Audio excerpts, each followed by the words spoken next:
on. We are back. It is For the Love of Wrestling Flow Show. Back to you. It is Quincy Jones Go, along with Brian Andrew. What is going on, my man? Not much. What's been going on with you?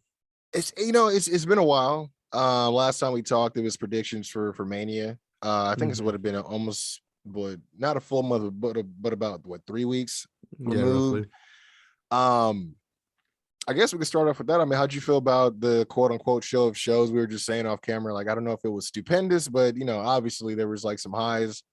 The Stone Cold thing obviously was better than I could imagine. You know what I mean? Yeah. And not that I was selling Steve short, but it was just like I didn't know how far they were going to go. I mean, seeing him take that suplex on the outside, I was like, what the fuck? Oh, I marked pretty hard for that. Right? I was like, spot of the night, dude. I was like, this is 99. Like, you know what I mean? 1999 version of Stone Cold, like fucking just brawling. I didn't mind the fact that it was like this no holds barred there. I mean, the fact that they were in the crowd that long, though, I was tripping out. Like they had what, like a 10-minute match? Just about. Yeah, you could like you could just grab the guy by the back of the head, drag him around the arena, punch him a few times, but that's his style. You know what I mean? Yeah, so that's why I did. It wasn't like it worked. It was up like this, not the diss or anything, but it's different from like when like Bret Hart had his match against freaking like Vince McMahon, right? It's like that's not usually his style. He's usually, the excellence of execution, the technique guy, but he couldn't really perform at that level anymore by the time he got that match. But Stone Cold's always been a brawler, you know what I mean? So that's why I felt like the presentation of how it went down didn't really hurt him, which is what I was fearing. You know what I mean? Which is why for the most part I was like, if we could just make it a quick, if it's going to be a segment, because that was the thing that we were more kind of like, well, what is it going to be? We didn't know what it was going to be. You know what I mean? So, but yeah, it was good. Good look for Kevin, but my bad. What were you going to say? I was going to say, like, getting back to the styles, like when Shawn Michaels came back, we had an expectation of what Shawn Michaels can do. Right. And when he had the match, which still to this day, this is going to be a hot take. I don't think Shawn Michaels did poorly in that match. I just think the match overall fell off because Triple H's injury. You have two big guys. You can't really move that well anymore. And there were some. I mean, you had Taker, who probably wasn't 100%, but Kane went in there with a bad ankle already. A lot of people didn't know that. And then it was just like it went from Shawn coming back from being how many years removed, right? X amount of years removed, and not doing this on a regular basis. And then you got Triple H, who doesn't do this on a regular basis, but he's regularly taking care of himself. He's always in ring shape. So he's obviously by de facto like ring general, and then he goes down in 2 minutes of the match. You're just like, well, fuck. They kind of already paid us for this. Like we kind of gotta like, and it's already soiled by the fact that it was in Saudi Arabia. So it's kind of there was a lot of shit that went into that match, and it sucks that was Shawn Michaels' last match. I was hoping that he would have one more NXT-ish match, even if it was just on TV. If it was him versus like Adam Cole, that'd have been great, right? Yeah, just or maybe him versus Gargano, something like that. Like I was kind of hoping that like even if that's his last main roster match, he would have had at least like one NXT match where one of these young guys challenges him to a match, he accepts, puts him over. Yeah, puts him over. Well, I mean, I guess it could be Ziggler with the way he was hanging around NXT. Right. That's the only way he gets the dream match. The super kick versus the super kick. Yeah. So I mean, the Stone Cold thing was executed perfectly. I thought night one was really good. I wasn't really the Charlotte Ronda match was whatever to me. It wasn't whatever because of them. It just, I think placement wise, they couldn't really top Becky Bianca because they had a great match. Right. But then also I wasn't a fan of the whole finish. It was just like, she wins with a boot. I was like, she's beat a few, I don't want to say nobodies, but people that she's obviously up against purely for the fact of elevating her and making her look good momentum wise going into the next week or whatever is going on in her program. Like she'll win like that, but to beat Rousey like that, I was like, and you know me, I'm not the biggest Rousey fan. Like I love when she first came out with Kurt, but then like, I've always been kind of touch and go because of the stuff she does outside the ring and how she kind of like disrespects the culture a little bit and shit like that. But I don't know, man. Like, I mean, I still watch the match with an open mind, but I was just like, well, I don't know if I would have beat her with a boot. You know what I mean? It just the difference between I think what helped me enjoy WrestleMania a little bit was me and you both went into it like, oh god, I'm not looking forward to we this. didn't set any expectations. We Yeah, didn't set any yeah, bars. yeah, yeah. And so when the WWE came up short a little bit, I was like, yeah, and I think that's where the difference between WWE and AEW is. AEW, we have expectations because they build sometimes these dream cards, and we're like, Yeah. All right, can you outdo my expectation now? And then the thing is that it's just the precedence of what WrestleMania means. It's like supposed to be like, it's what the show of shows, the show of the immortals, the granddaddy of them all, the biggest stage. Like so they themselves hype it up and create that expectation. So it's like there's certain caliber matches and certain things we expect, like spectacles or like special attractions. Obviously, it's Mania, so that's what they do. But with this, it was like, dude, this is like 0 to like 3 weeks of build. This is crazy for a lot of this stuff. You know what I mean? Some matches thrown together, some people getting injured, so matches had to get thrown together, matches getting cut. I felt bad for the New Day thing. They had like only 3 minutes. They were supposed to be on night 1. They got cut, and they only had a 3-minute match on night 2. That was my biggest brutal peeve with the whole show, because everything either was like better than I expected, or at least didn't make me walk away from WrestleMania being like, man, that's stupid. Like, well, the biggest thing that made me not do that, and it was better than I expected, was the Johnny Knoxville, Sami Zayn thing. And it was everything you said it was going to be, but like 13, 14, 15-year-old me watching Jackass back in the day, like the moment that sealed it for me, I was like, oh, okay, I kind of expected this. But when they pulled out Party Boy, I was like, oh shit.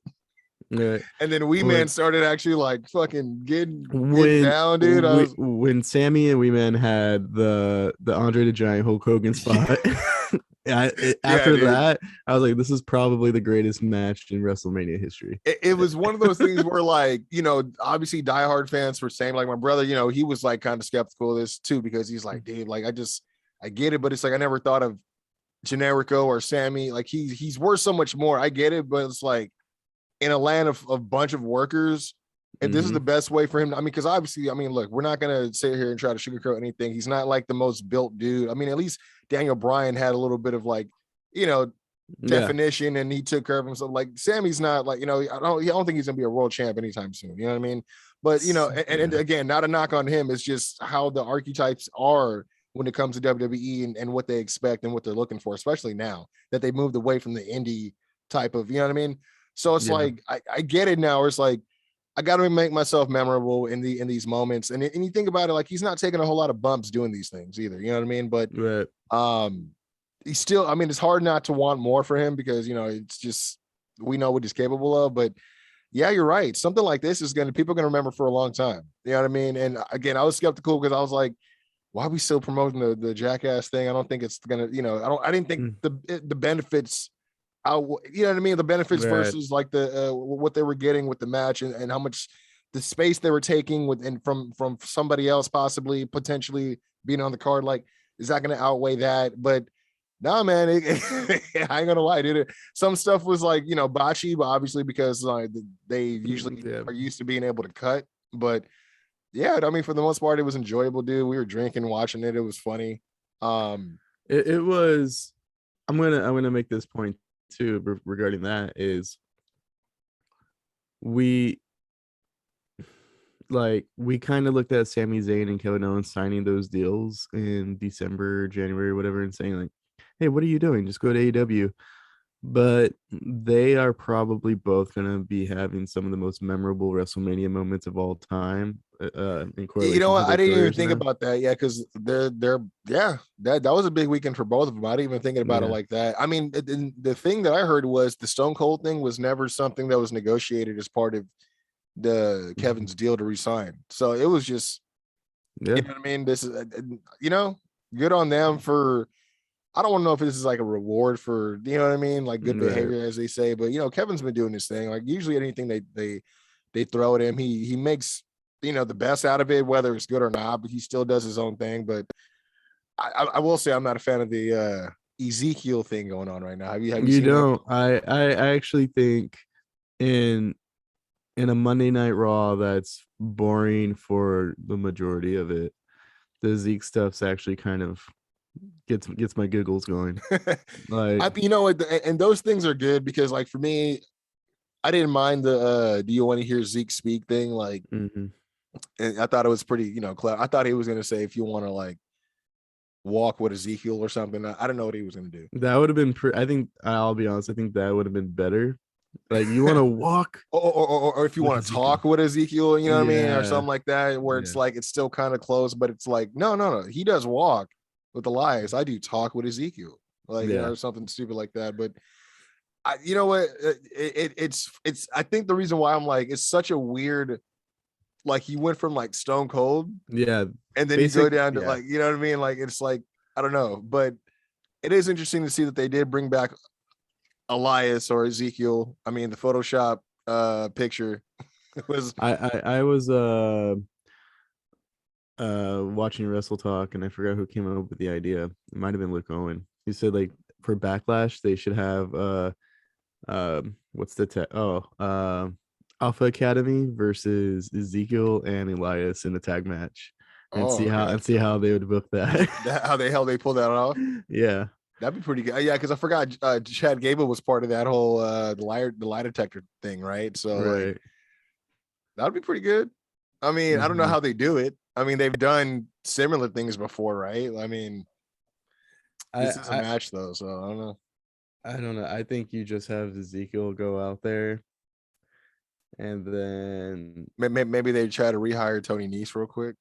Yeah, Tony Nese. I don't know, maybe they get Damien Sandow or something. Yeah, I'll get Sandow. Yeah, just get or that actually would be a really funny spot if they did that, because of the whole like stun double stuff. If they did that, they could probably get LA Knight with a wig. Dude, man, that's another thing. You hear about this LA Knight stuff. I mean, I'm not mad. Like, I guess, I don't know. I'm not him to know what the thought process is. You know what I mean? As far as like, maybe he's hoping this leads to more, but apparently he's going to be. I mean, they've been testing it out on like the dark matches and stuff, anyways. But he's going to be managing Mace, and Mace sounds like a makeover as well. But it's. What is it? What do they call it? The night model management or something like that. It's basically like Rob Stone's thing, but on the main roster. I just thought it was weird that it's model, because I was like, why? I mean, I was like, the model to me thing, that thing's been kind of. I mean, I think the last person to do it justice in a modern world is probably someone like Tyler Breeze. You know what I mean? But I don't know if there's anyone that could really do it right now. I mean, it's just like. The model thing is kind of like not where it's at. I don't know. It's weird because that makes me think that they're gonna make LA Knight heel because of that, because models usually are heel. You know what I mean? They're full of themselves, quote unquote. They like to take pictures of themselves. They like the way they look and all that stuff. But I just don't understand. I'm trying not to hate it before it comes out. Yeah, right. You know what I mean? But because I know he can talk. But it's just weird. Like, if I'm Vince and I'm watching, I've been a fan of Eli Drake, right? So, but when I saw he first showed up in NXT as LA Knight, and he didn't get like that reaction I thought he'd get, I was thinking, I was like, oh, maybe he shouldn't have came here. You know what I mean? Right. A similar thing kind of happened with EC3. Yeah, he had to kind of like work to get his respect. But then now in like 2.0, like, dude, the moment he comes out, the crowd is like crazy over him. Like, he's hella over. And I know it's like 100, maybe only 100 people in there or something like that. I don't know how much it seats, but he's good. He's been getting way popular than he first started. So I guess, like you said, it's a wonder to me that they look at him and they're like, man, this guy's good. He knows how to get the crowd in him. And I get that he's a great talker, but he's good between the ropes too. But I mean, if this is a way, I mean, he's also a little older, so maybe that's why too. I don't know. But he could. My take with the whole 2.0 bullshit was, although they got a lot of good indie guys, and keep in mind, some of those indie guys were not small either. They had bigger indie guys, so I don't want to hear the argument that it's a big versus small thing. I felt like it's because they didn't know how to work a WWE pace. And you know what I mean? Like, things were too flashy, and if you can't Ricochet, for example, right? If you are not using your flashiness on the main roster because for whatever reason they're asking you not to, then what do you really bring to the table, right? Whereas, yeah, you're just another guy. When they strip it down, you're just another guy. Yeah. Amongst another group of guys that they already have kind of on reserve for when they need to fill that spot, right? Like, unfortunately, I mean, he is a champion right now, but I don't know. It's which eventually he'll lose, and then we'll see what they do with him. Which I would put. I don't know what the betting lines are for that, but he's not going to do much. But LA Knight could work a WWE pace. Yeah, so I agree. It's kind of frustrating that they would bring him in to not wrestle. That's my thing too. It's like they did the same with Lio Rush when he did the whole thing with Lashley, and that kind of worked a little bit more just because he was small. You know what I mean? He was like he kind of. But he was also able to kind of showcase what he could do when he was like running around, hiding from Elias and flipping and all that off the apron and shit. Which I still say that they should have saved him for the 24/7 championship. He could have been like the next Crash, right, with all the evasions. Well, I guess they already did that with Reggie. But yeah, I don't know, man. It's with this is a little different for me because I'm like you're right. Like to me, I feel like he fits. Not only that, he used to be. I think he was with in FCW back in the day with might have been, yeah. Sean, Sean Ricker was his name. Sean Ricker. Back in the day, and I know he did a little bit of tag teaming with Brian Cage back in Championship Wrestling too. But this guy, I feel like ticks a lot of their boxes. You know what I mean? And I feel like he could sell some merch for him. I don't know if he'd be like. I'd probably see him as like maybe number 2 or number 3 babyface. But speaking of which, I meant to ask you actually before we move on from Mania, how'd you feel about the Cody Rhodes match? It was good. It was fun. Cody Rhodes looks like he's a step above everybody else in WWE. And I think it was really fitting for Seth Rollins, who could kind of keep up with Cody. And it's not like Cody is this like flashy wrestler by any means, but the way he could tell a story in the ring. I was gonna say he's really developed since when he left, 100%. You know what I mean? So I'm intrigued on how much the WWE is going to appreciate that moving forward, because I think even if the WWE was like, hey, you need to kind of cut that out a bit, him and Seth could still pull on a good match at Backlash, for example. But when he moves on from Seth and there needs to be a story told in the ring and all that, I'll see how the WWE handles it, because although they're putting Cody as like the top baby face on Raw right now, he's still number 2 to Roman, if that makes sense. And they're not gonna devalue Roman by trying to value Cody. And at some point, they're gonna put themselves in a corner with both situations. I feel like, especially with Cody saying he wants a title, and I mean, especially because well, it's easy to say that because we watched them do that before. You know what I mean? In other situations. So it's like, but that's a lot of that is because of the fact that they choose again to keep them separate all the time. You know what I mean? They don't like to intersect, and they try to keep them, like you said, which is I'm not saying that you don't build them as, simultaneously as 2 separate things, but at some point, it's got to be canon. Like they got to meet. You know what I mean? So. But they do a lot of like, oh no, like Roman's on this whole other planet, and I guess I get it. He's proven himself, you know what I mean? But that's how like, I mean, how do you get these other guys on the next level if you don't like have them actually, you know what I mean, interact? And so with Cody, I mean, like, I think it's better he's on Raw because you got guys he can, I don't know if him and Edge would be interesting, particularly to me, but I wouldn't mind him and AJ. I wouldn't mind him and Randy. Obviously, him and Randy would be a great story. Right. I'm trying to think who else is on Raw right now. Oh, I guess him versus Austin Theory would be another good one. Yeah, I'll be honest about that. that's a corner I don't want the WWE to go through.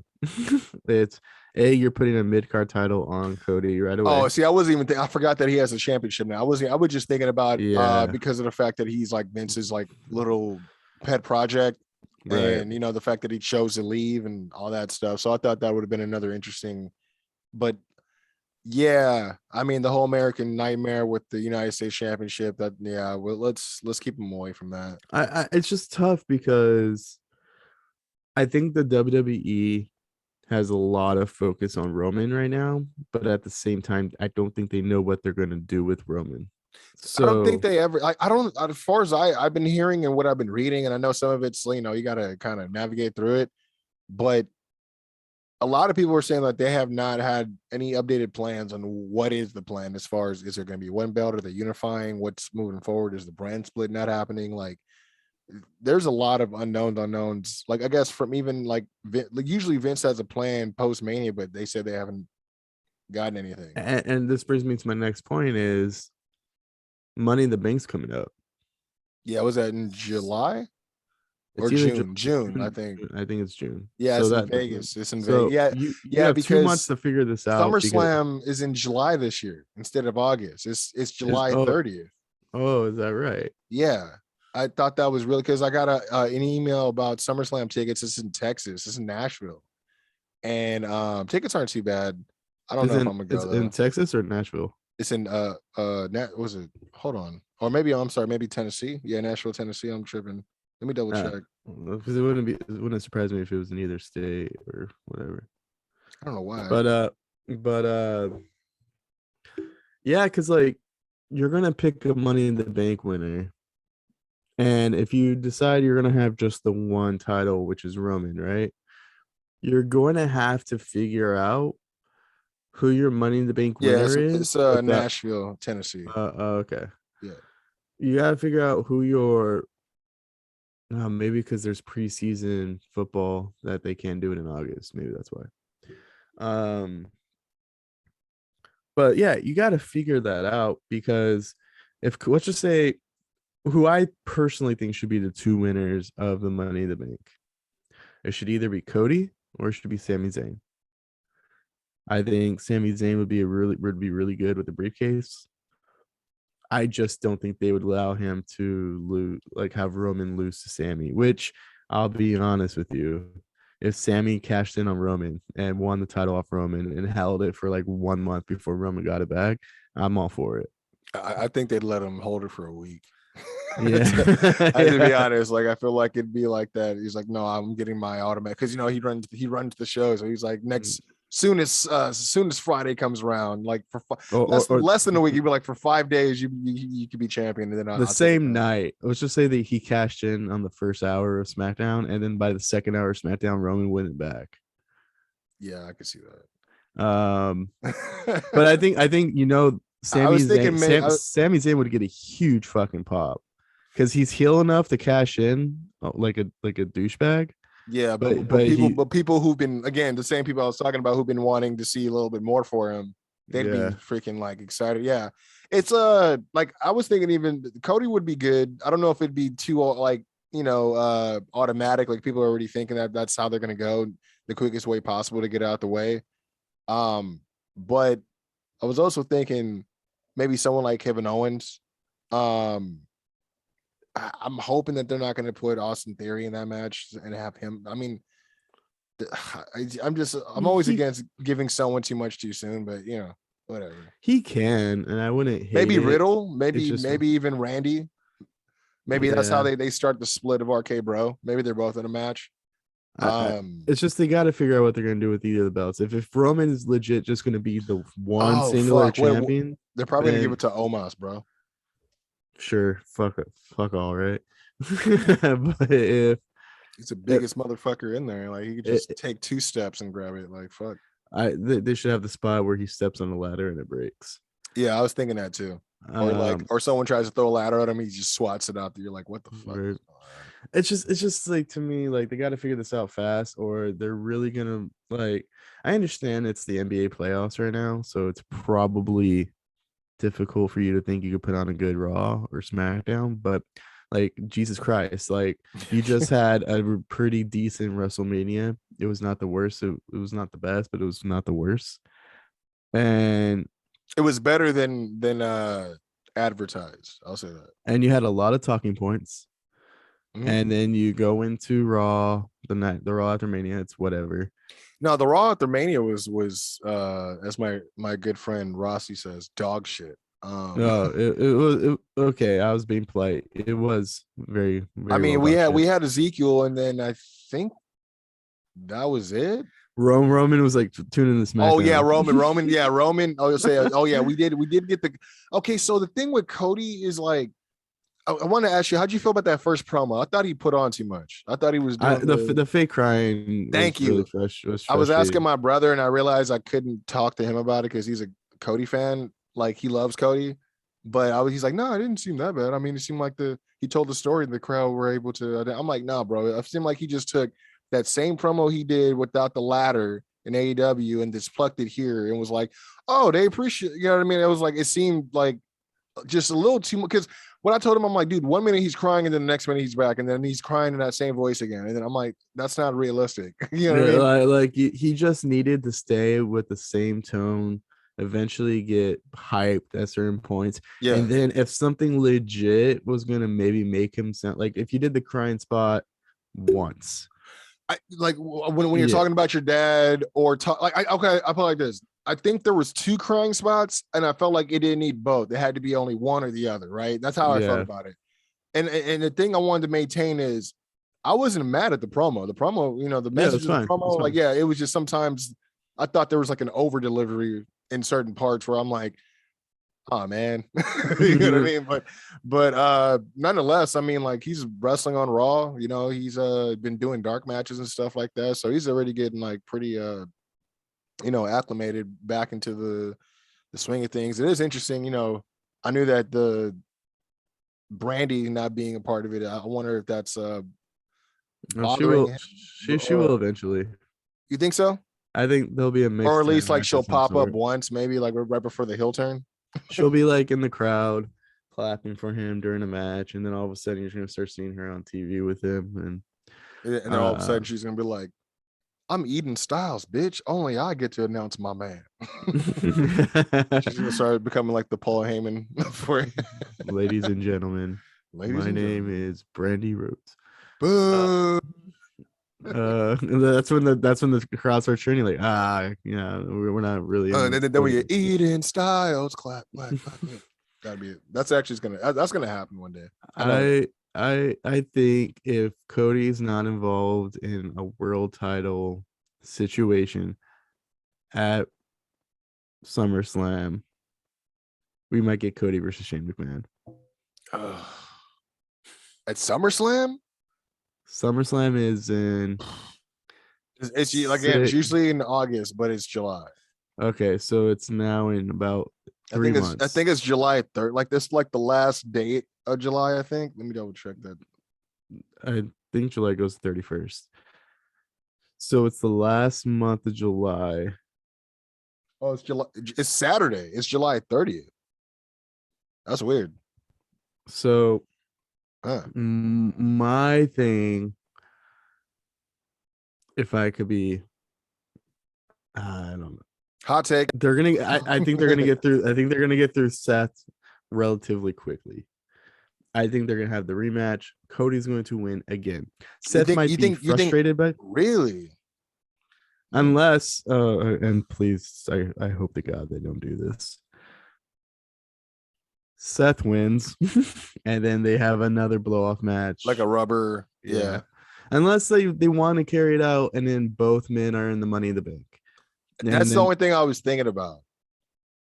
Is they possibly, because they need to put some, like, every Money in the Bank needs like 2 names that are main event guys that aren't there, and then fill it up with some of the guys that are on the cusp. You know what I mean? And then you got 2 guys that could probably do good moves off the ladders, right? That's usually how it goes. But like, them 2 would be pretty good without having. I mean, actually, can you imagine? No way. Do you think Edge would fucking enter that Money in the Bank? Maybe, or maybe Damian Priest does. I can see that like, where he's like, Edge's dude, avatar.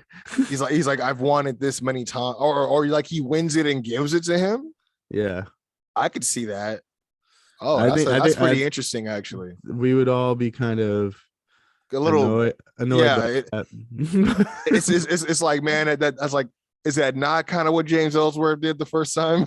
Right. It's like where he just I don't know, but I guess my stance is you're having a Seth Rollins feud technically since like April 1st or whatever. Yeah. I don't know what the first night of WrestleMania was. It was the second. I think it was the second. Yeah. Yeah. So, and then July 30th, you're still facing Seth Rollins. No, I think he's going to move on to somebody else by SummerSlam. I would hope so. I would hope so too. Like what are you gonna do? Match 5 at SummerSlam? I wouldn't hold it past him, but like, is this feud really need that? Oh, it'll probably be him versus The Miz. I hope not. So that's what I'm saying. Like, I hope not too, but to me, it's inevitable. So it's like, if we can get it out the way, cool, I guess. But it is kind of a downgrade to go. I mean, okay, let me not say that. It's not a downgrade. He's technically had that match already. He had it on Raw. I'm hoping that's them getting it out of the way. I understand they use Miz as the mixed tag specialist at so yeah. Me and this guy. Right. Maybe Edge. I would say, yeah, cool. Maybe it's Edge, because maybe Edge moves on from AJ at some point. I'm actually hoping that I hope they do move on, because it's just not it's cool watching them fight, but the feud is just, I mean, I guess I'm not a fan of using AJ to introduce this new stable to try to get it over. You know what I mean? I really want Finn Balor to join AJ Styles. A lot of people were kind of fantasy booking that, because they were saying like he's obviously going to need somebody by his side if it's going to be like a numbers thing. Damian Priest also already has like some past issues with Finn Balor. But I really wish that they moved Finn Balor away from fucking Austin Theory, because it seems like they have no one else they want to put up against Austin Theory that they think could take an L, except Finn Balor for some reason. But I just think Cody's gonna move on, hopefully, and then after that, like, there's no one really on Raw that I really like for Cody. Maybe Bobby Randy, Lashley. Bobby Lashley's working face though, and he's doing the Almas thing still, right? So if Randy Orton turned on Riddle, that's the only thing I could think of, is he would turn on him if it meant the Money in the Bank. You know what I mean? But maybe he doesn't win, but there's a moment in the match that is a catalyst for that. So, and then they have a blow off match before SummerSlam, which I think it should be at SummerSlam if they have the blow off match. And there's also, I don't know if you've heard the speculation. I actually think. Oh, you're saying Riddle versus Randy at SummerSlam? I think that's where it should happen. I was even thinking Cody versus Randy at SummerSlam would be big. I was gonna say, if Riddle and Randy have their blow off match before SummerSlam, then you could do Randy versus Cody at SummerSlam, which in my opinion is a big enough match. I think so, because of their history. Exactly, yeah. Also, if you wanted to, just for shits and giggles, bring back John Cena to face Cody at SummerSlam, because both of them, it's not like the titles are on the line like it was with the Roman situation. Like, you just have a match, have John Cena put Cody over, but whatever. I mean, if they bring back that day one shit where they try to make it like this big epic thing, I mean, if he's just gonna come back, I mean, that's the thing, is weird, because it's like, I don't know what the story would be between Cena and Cody necessarily. Not that it would be a bad matchup. I'm wondering because somebody would have to play heel, and it's not going to be Cena. You know what I mean? So, well, have you? I don't know if you've seen WWE before. I don't think they care if there's a story. we were talking about WWE.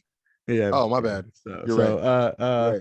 I don't know. I'm just spitballing, but I do feel like SummerSlam, in my opinion, is a very good checkpoint to see like where Cody's at in the company. Yeah, I was gonna say definitely. It's just one of those things too, where I'm like, I'm thinking in my head, I'm racking my brain, like I really don't know who else on the roster, kind of quote unquote on Cody's level, that he could really have a significant program with by the end of the year. You know what I mean? Unless it's Roman. And that's my thing where it's not for the title. You know what I mean? There's only so many people in his way. Like, again, like you got Lashley, you know, him and Lashley wouldn't be bad, but Lashley's kind of face right now. So again, you know, that really doesn't mean anything, but in the scope of things, usually they try to keep everybody away from, I mean, outside of Edge, Seth, Miz, possibly, Kevin Owens, possibly. Kevin Owens wouldn't be bad. There's just nobody that is spark like, right? Like I don't know, maybe to me, like not even like Tommaso Ciampa, because he's too new. You need to be putting people in front of Cody that are meaningful but could take a loss. Oh, it might be Damian Priest, so they can battle over the crossroads. Oh, there we go. Like they both try to lock it in, and then they like, both reverse hey, it. cut that shit off. No, it's called cut the lights. No, fuck. It's my shit. I was doing that shit before you even got here. Right. You know, speaking of Miz and his ability to always have you know, play well with others when he does mixed tags or he has these guest partners. Hear me out, WWE. I'm looking down to hard cam. Right. One of these big events where you're gonna have him do that again, which is inevitable, you need to have him really like milk it and have it be a mystery partner. And for one night only, I know we mentioned him earlier, just bring back Mizdow. Yeah. That'd be a huge pop. Yeah, I think if it was like Miz is gonna have a mystery partner, maybe have him for maybe have him for Monday Night Raw, and where Miz turns on him, and then that way we don't have to worry about him. You know what I mean? They won't sign. They're not gonna re-sign him. Or just for one night only. Like you could even Miz is an interesting character because he also looks like someone who has pull kind of in the company. So you could have it where he's like, I got a partner and it's for one day only. Yeah, and people will speculate like, oh, maybe they got Morrison back for one night. Yeah, I was thinking that. He's like, oh, is it R-Truth? No, he's still in the company. Who could it be? Who could it be? And then Damien Sandow comes out, and everyone's like, hell yeah. I think it'd be good. I think it would be. I mean, I don't know if he'd want to do it. I know he's doing the NWA thing right now, but NWA would let him do it too, especially no, 100% they'd let him do it. I just don't know where he's at, where he'd be like, no, I don't want to go back to that and have people only know me as that, or you know what I mean? I don't know. Some people are weird like that. Because you could do it too, where he comes out as Mizdow, and you don't even have to have this weird like he goes by. I think he goes by like Aaron or something in NWA. It's Aaron with one A. Oh, okay. So, yeah. So that's on me for not watching the product. No. It's like literally like Aaron. Like it's just Aaron. Like it's so like Aaron Stevens, I believe is his name, right? So yeah. So he could still technically be that. But if he comes back as Mizdow, it's not him being Damien Sandow. It's him being legit Mizdow, and which was a totally different character from like Damien Sandow in a way. Yeah. So you can have him come back as Mizdow because that's who he'd be coming back to do, is to be his tag partner. I mean, just for one night only, you know. I think it'd be cool. Night. Selfishly, it'd be great. It'd be a huge pop for not only him, but the fans would enjoy it for sure. You know what I mean? Yeah. But speaking of different names and shit, what is going on with these name changes, dude? Like, is one thing I get. You know, I get the whole like when they come in from developmental to go up to the main roster, they're gonna do what they want to do. I mean, we've seen it before with other people. Like, you know, Batista wasn't Batista; he was Leviathan. You know what I mean? And all this, we've seen it, whatever. But the fact that they're doing it with people who are still actively in developmental, like they just changed Raul Mendoza's name. The problem to me is these guys are actively like on the USA Network, and you're changing their names. Again, if they change them to be a different character on the main roster, I don't necessarily agree, but I get it. Yeah. But it's different when you have the developmental on TV. It's different when you know that the people are in developmental and you can't see it. You know what I mean? Like the old NXT, and then they move up and you're like, oh, that's so-and-so when he was in yada, yada, yada. But it's like, no, but when you have an actual show weekly where you're showcasing these developmental talents and you know them as like, they just changed, not that I care, but they changed Casey Catanzaro's name. Now she's Katana Chance. where I'm like, I guess it's still the KC, but I'm like, what? My pet peeve is when they change the regular name sounding wrestler to another regular name sounding wrestler. It blows my, like, Walter. I understand, I guess, maybe why they did it, but that's just a regular ass name, and they just changed it to another regular ass name. Raquel Gonzalez is now Raquel Rodriguez. Yeah. Just a regular ass name to another regular ass name. If you wanted to give him like a cool name, fine. I don't even know if Raquel Gonzalez is her shoot name. I don't even know either. I haven't even I don't think it is, because when she was in the May Young Classic, her name was different. She had a different last name, I believe, and that's when she had the whole gimmick, like she had like the stirrups, like the chaps on before she was like rolling with Dakota Kai's another one. I heard that they're about to change her name too. I don't know what it's supposed to be, but Dakota Kai is such a cool name though. But this is what I want to say. Her name wasn't Dakota Kai before you guys gave it to her. Yeah. She's been Dakota Kai, and then now she's not going to be, like, I don't understand. Another one, Kaylee Ray from NXT UK, who's been on their program for probably the last 3, like she was there since War Games, so like all the way since like November, and now they're going to change her name to Alba Fire spelled with a Y. Like, I don't like, but like, because her hair's red, like I don't understand this. Like, I don't even know if Kaylee Ray's her real name either. I would doubt it. And even then, you could probably still spin it and spell it a different way instead of having a segment, and you just Kaylee as one word. Like, it does. I don't know, man. Like, it's weird what they're doing. I don't know what they're doing. That they're doing this so much with the names, where I've always felt like the names don't really matter too much. It's just it's a presentation thing. They're just making them like you were talking about Walter, the guy that they brought up with him. Ludwig. Ludwig Kaiser. Yeah. Like, come on, dude. Like, that's like a Lethal Weapon villain or something, dude. Like, come on, dude. Like, you know what I mean? Yeah.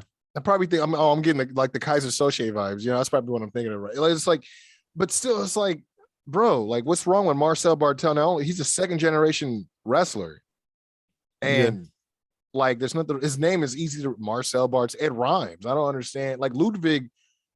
At least, see, I got to take a breath because I got to remember what the last name is. It doesn't flow. It's not a real name. It's not a real name, dude. Yeah. Like, my brother, when I was talking to him, he's like, dude, isn't that the first name of Beethoven? I was like, what? And I Googled it. I was like, yeah, Ludwig von Beethoven. He's like, dude, what the fuck?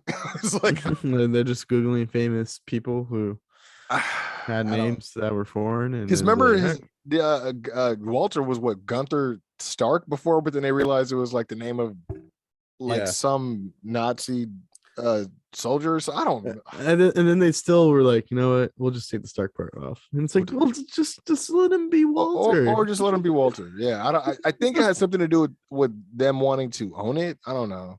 I think they see the writing on the wall.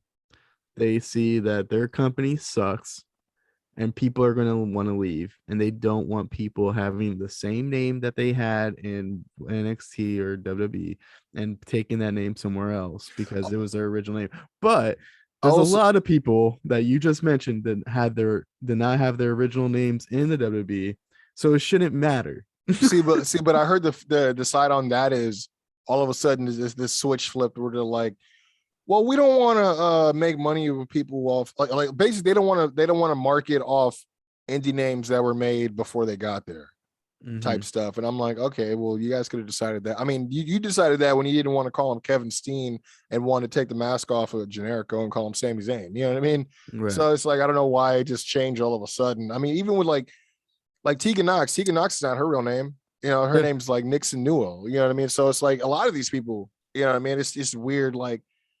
And then even if that's the case, it doesn't stop these promoters from doing these meet and greets and going, the former, enter name here. So it's like, it's gonna happen, dude. And apparently, if they became a big enough name doing that, as far as I know, as long as you spell it differently or slightly pronounce it differently, you can still use your WWE name. Well, we were talking about Cesaro a couple of weeks ago with the CSRO. Yeah. And I think he's going to be going by Claudio Cesaro because he did just change his handle of that. But Yeah, I like we were just talking about the Kaylee thing. Like instead of it being Kaylee Ray, it could be just Kaylee. But I was thinking, but they just changed. They just messed up her whole like. If your name is part of your finisher or play on, like your name's like a play on words. Like her name's the KLR bomb. Now it's like what the fire bomb. Like I don't know. Right. And I felt like with Austin Theory, for example, change his name to Theory is not the worst thing in the world. Yeah, I just thought it was weird with the whole A-Town down. It's like if you weren't from Atlanta, the A would not stand for anything at this point. Yeah, and now you're not going to do that anymore. Yeah. Well, I thought it was weird because I was like, well, wasn't that the whole catch was like, the whole little intrigue was, Vince has another Austin under his wing. That's what I mean. So yeah, I don't know. And I wasn't that bothered by it. So I don't know. I mean, I don't know. It's weird because then you got a group like Sheamus's group, right? Where you got two guys in the group that only have one name, but then one guy has a last name. Yeah. It's like Butch, Sheamus, Ridge Holland. Like he's eventually just going to be Ridge, or he's going to eventually just be Holland. Yeah. I feel like it's going to be Butch, Ridge, and Sheamus. Butch and Ridge is horrible. Man, how do you feel about Butch so far? Which part? The name or the booking? The name is shit. But I guess the booking. It's weird because I don't know. It's just weird for me I know what he's capable of, and he's been Pete Dunne for so long. So that's why I'm trying to like give it a chance, but I'm being real. I don't really have an open mind about it. I'm not going to lie. So I'm not really giving it a fair shot just because I know what he can do. I'm thinking in my head, I'm like, this guy should have been like cleaning house and making his way to the IC title already. You know what I mean? Being a real Intercontinental champion from, just, I don't know. It's weird. Like him being like this scrappy dude pretty much of the group. I mean, him jumping over that table and attacking Xavier the other night. I get it. But I don't know if that's characteristically him. I don't know. Can I give you a conspiracy theory that I have? Sure, 100%. They're not having him work out because they want him to be smaller. Pete Dunne? Yeah. Have you noticed that, in my personal opinion, he looks smaller on the main roster than he does? I was thinking, I know that he leaned up and he got cut when he was in NXT, right? And he didn't really know. But then I was like, man, now that he's around these main event guys, like same thing with Tommaso Ciampa, you don't notice it until he's in the ring with someone bigger than him. You know what I mean? Like a Randy Orton and shit. So maybe maybe it's that. But I will say, I was like, yeah, he kind of like, I don't know if that's by design or what, but yeah, he looks like he's kind of like he's going hungry, huh? like he looks, because even when he leaned down, he was still 6-pack definition Pete Dunne up until like I felt like even his last match on NXT. Then he comes to the main roster. He looks similar to that, but I feel like in the last few weeks or so, he looks like he's super thin now, and he still has some definition on his arms, but it just seems like they're trying to make him look scrappier and less like the bruiserweight. I was gonna say, like, he is like he has a brutality to him, but it's calculated. That's just what like that's and sometimes he'll have an aggression to him, but it's not like this craze, like, oh, let me at him type of personality to him. So that's why it's like hard to be like, oh, this is him now. Like, and I get it, like this isn't nothing new. Somebody could have been somebody else in a different territory, i.e. NXT. Vince or whoever in this case sees something in him. Hey, we want to bring you in and play this character, and it's nothing like what they were doing before. You know what I mean? So again, we've seen this before, but it's like, again, I kind of, I'm not trying to hate on it. It's so early still. He got to be, was he in WrestleMania? Was it him that was wrestling, or he was at ringside? No. Well, he was ringside, right? Which we still haven't gone to that, because I think we were going to when we went through our WrestleMania thing. But with the New Day stuff. That was so tone deaf. Why would you have them go out in the Big E stuff that had be squashed like that in a minute when you've already moved the match? So you've already felt like it was a square peg in a round hole situation. Like you already, when you sit back and look, it didn't necessarily have to, like, you could have put it somewhere, like on the pre-show possibly, right? Yeah. But even they had to be like, oh, we didn't really need to book this match. You know and what I mean? Someone had to be backstage and was like, hey, you're gonna lose in like a minute. You should change out of that. Someone had to do. Why would you pay tribute to a man who just broke his neck a month ago? And these guys are paying tribute to him just to get squashed in a minute and a half. It was real shitty. How insensitive is that? Super insensitive. And like, I'm not saying they should automatically win. No, you know what I mean? But you know, maybe have one of them hit a big ending, but maybe they get thrown out the ring, and I don't know, Dusty like finish, roll up the pin, something where they could still do something but lose with dignity, right? Yeah, right, yeah, exactly. Like, if it's a hot fought match, maybe Butch gets involved at some point. You could tell that story in 5 to 6 minutes. You don't have to do it in a minute. Like, I tell you what, they could have taken about 7 minutes off the Ronda Charlotte match, because they fought longer than I thought that they would, just based on Ronda's cardio, usually her usual cardio in a match like that. I think the longest match she's had is that triple threat match, probably at Mania before, but because she had 2 other people to bounce the time off with. But they could have easily taken 5 minutes off of that, or I mean, maybe 5 minutes off the Stone Cold thing, which, I mean, if you want another hot take, which I don't think this is very hot, who the fuck cares about Sheamus and Ridge Holland getting a win at fucking WrestleMania? Who gives a fuck, dude? Like, I mean, let's just have fucking New Day win in a minute. If you have 1 minute, give it to the fucking New Day, and then Ridge Holland and Sheamus could get their match back on SmackDown. I was gonna say they could easily have just done the match that they wanted to do on SmackDown with the time that they would have been originally having, and then probably still done either a segment or something to create some sort of continuity into that, right? 100%. But to be like, hey, it's Mania and everyone's getting their Mania moment. No, they're not, dude. Don't do that.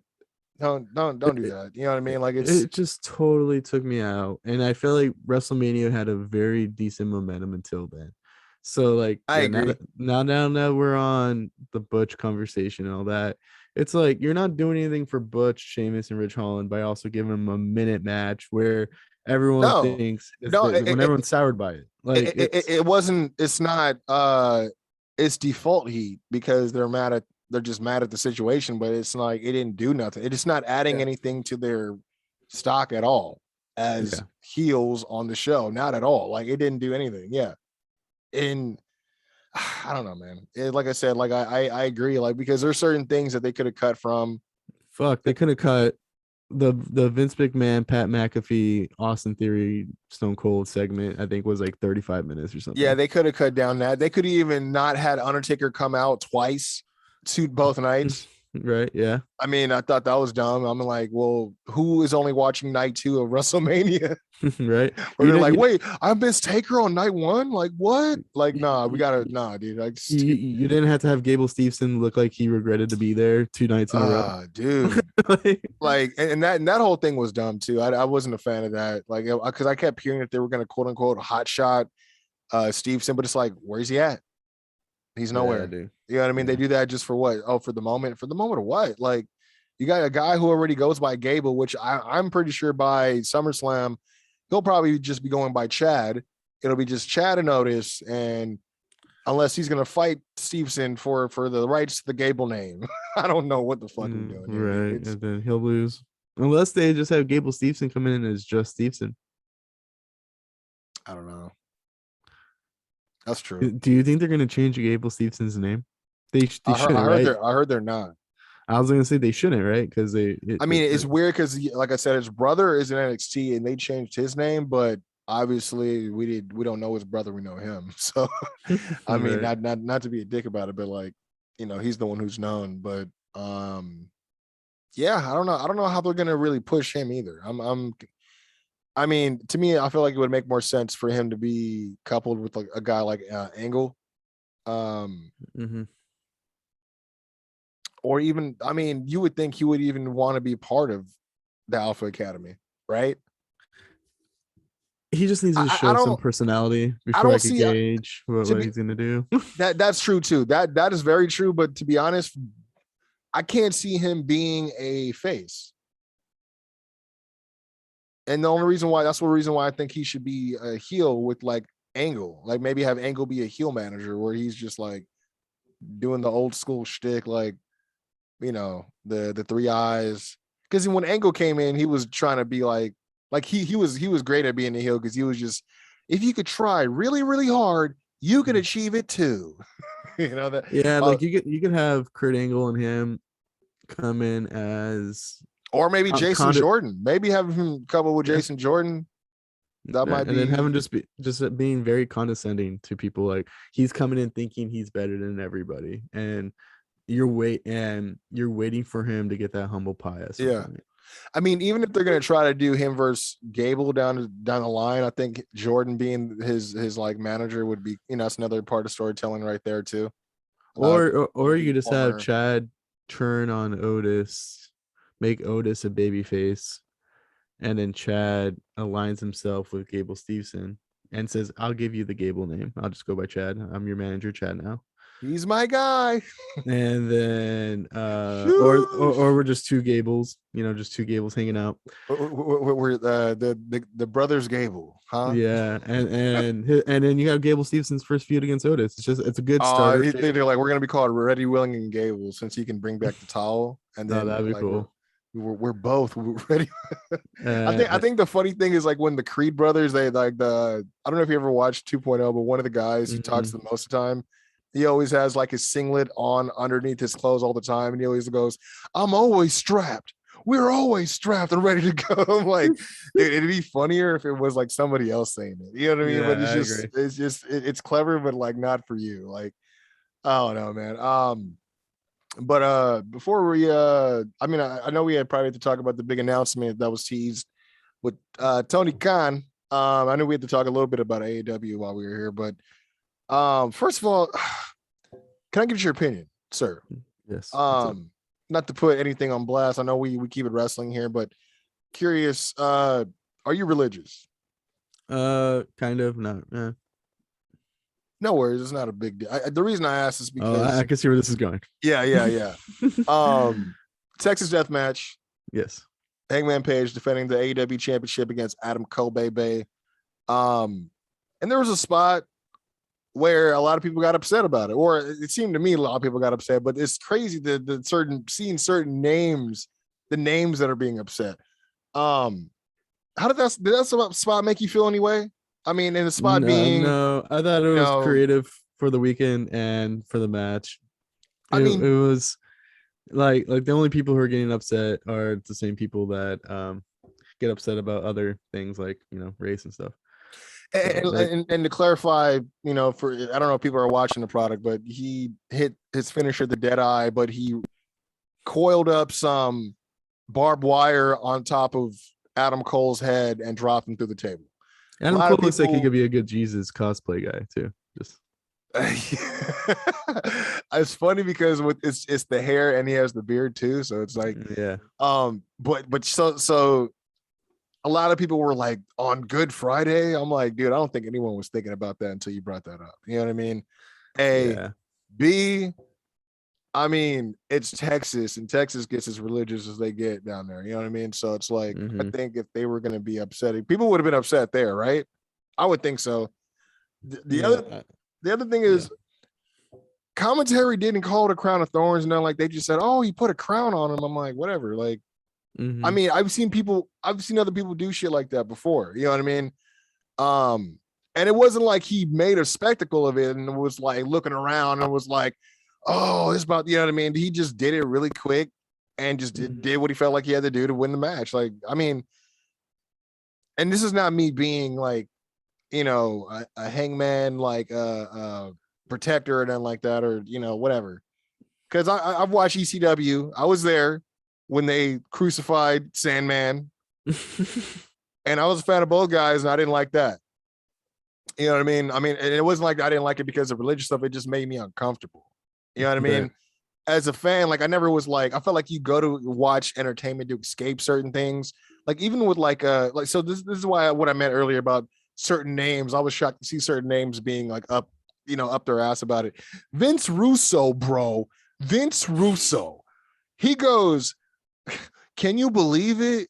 Like I'm paraphrasing, obviously. He's acting like he's upset. He's like, and you guys get at me about hanging Austin on the Undertaker symbol. I'm like, wow, come on, dude. The two different things, dude. Like, yeah. To me, I'm like the Undertaker thing. You can either hate her or not. I talk about it with my brother. He's obviously a Taker guy. Like to me, I felt like it felt a full committal to the character, and it kind of put him at a different level of seriousness. But at the same time, I can see why a lot of people would be upset because the imagery of raising him up, and I mean, it'd be one thing if he like just put him on that thing, right? But the fact that it looked very much like a cross, then yeah, I could see exactly why. And it was a segment, like there was a story about that written saying, leading up to this whole thing. Yeah, we're gonna set this up today, and this is what we're doing. Like there was enough people cross-referencing to see if that happens. The difference between that and this match was probably between Paige, Cole, and the Booker. And they said, yeah, we're gonna do this. Or they just decided, Cole and Paige decided to do it on the spot. And it was just a quick spot in a 15-minute match or something like that. I felt like, yeah, it wasn't. I felt like, as a matter of fact, we've seen worse things in like GCW shows. You know what I'm saying? Yeah. Where it's like, I get that there's similar connotations, and I'm not trying to play it lightly. I get it. You know, he put this barbed wire on his head. It's like a crown of thorns. I get it. There's similarities. I get that. But I think there's more people putting a lot more on it than me. I mean, I feel like people are using this as a reason to hate on Hangman more than it is to hate on the actual match or feel a certain way. It's like, the fake outrage is out there, and I see a lot of it. It's toxic, but if people were legitimately upset, I'm not gonna say you don't have a right to be, but I would like to hear more of why in a less aggressive manner, because everything I've seen is just a bunch of people that are like, oh fuck AEW, it's the last time I watch them, I can't believe they pulled. Like, I don't need that. I need people that's going to tell me exactly how that segment made them feel. Maybe I can understand where you're coming from. It just didn't bother me as much as it bothered the next guy. But I just don't see why does it matter? But I also, I grew up in a Christian household. It didn't really. I'm not as, I guess, Christian as I was when I was younger. You're like, I don't practice as much as I may have. Yeah. But I still don't see. If I could, okay, we're gonna go there. We'll just go there. White people have this thing with their identity where they feel like they have to establish an identity because being so-called white is not necessarily got a historical good track record. So they use I hear what you're saying. They use things like Christianity and stuff like that. And I think like they look for certain things to be like, hey, I'm speaking on behalf of like my culture here.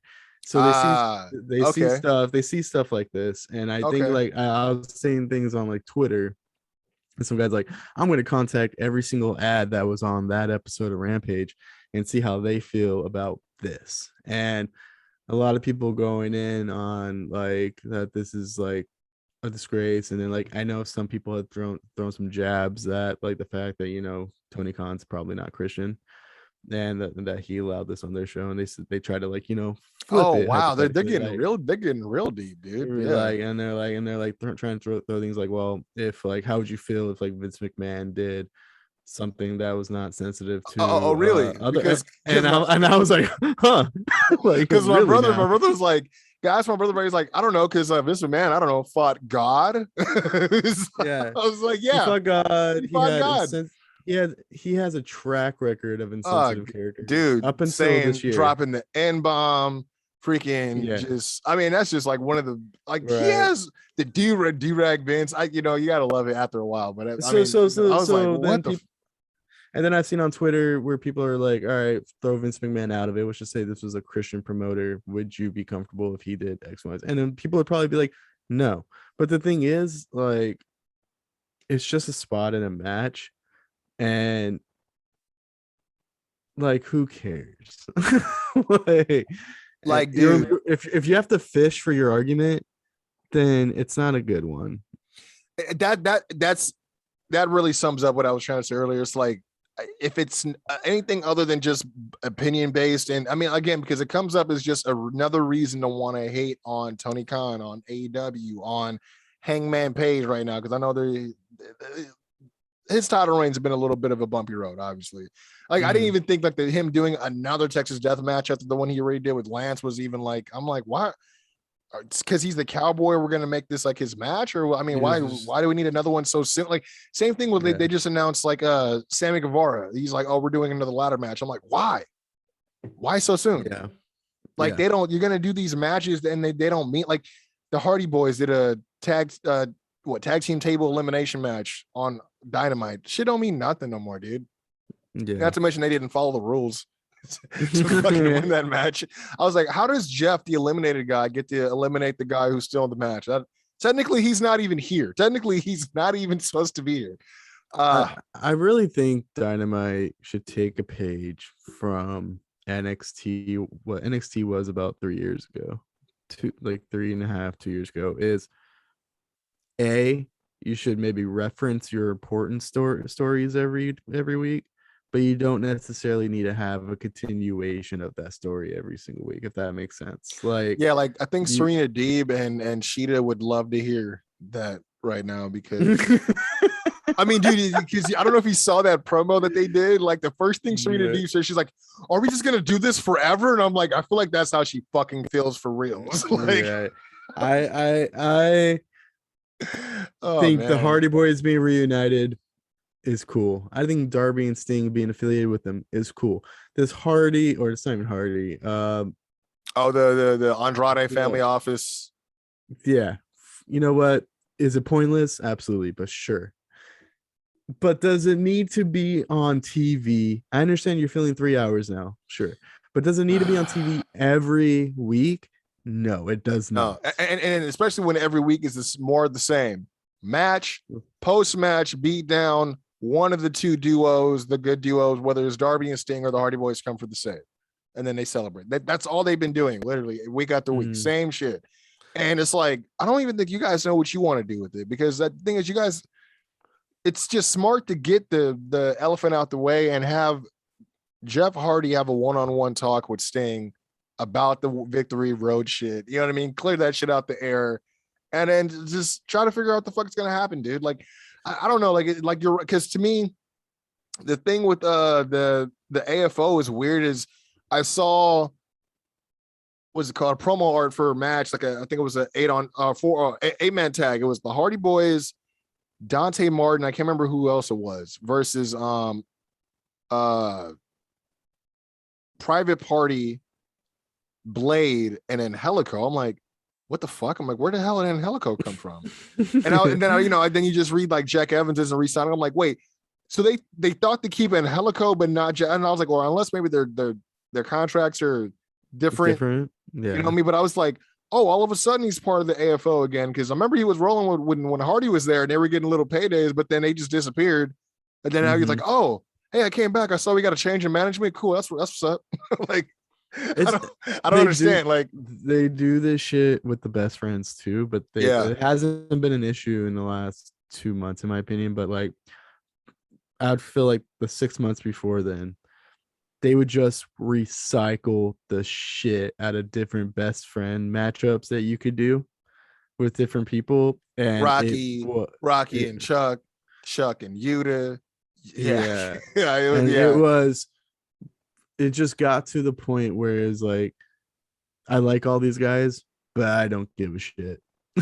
Like, I don't know how many times you could do an Orange Cast. Like, I did not think they could do an Orange Cast any match that I would be like, I don't feel like watching this. But toward the end, it got to that point.